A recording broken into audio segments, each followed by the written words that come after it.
New details just in from Chicago today. The fire at a suburban air traffic control facility that shut down the city's two airports was intentionally set. Authorities say a contract employee started the fire early this morning. It forced the evacuation of the control center in Aurora, about 40 miles west of downtown Chicago. Emergency crews found the employee in the basement with a self-inflicted wound. Aurora's police chief says this is not a terrorist act and the FBI is investigating. Well, that fire has impacted airports around the country and has canceled dozens of flights right here at the Des Moines International Airport today. Kim St. Onge talked with passengers, and she joins us now from the newsroom with more on this. Kim? Molly, several passengers that I talked to say they arrived at the airport this morning only to find out their flight had been delayed and eventually canceled, leaving them frustrated and scrambling to figure out a plan. It's news no passenger waiting at the airport wants to hear. United Airlines 3521 has been cancelled. Carol Baldwin and her husband were on their way to Detroit for a family wedding when their plane... Our flight boarded, we departed the gate and stopped.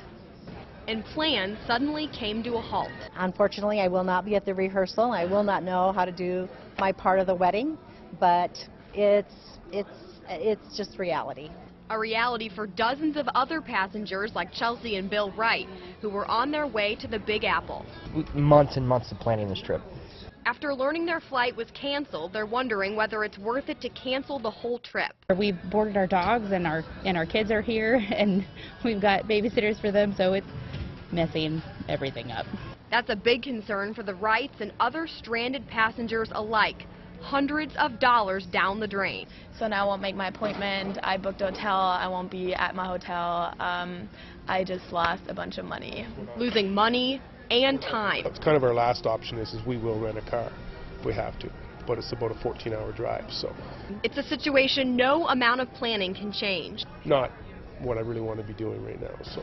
But a reality these passengers say they're just going to have to deal with. It was a big disappointment.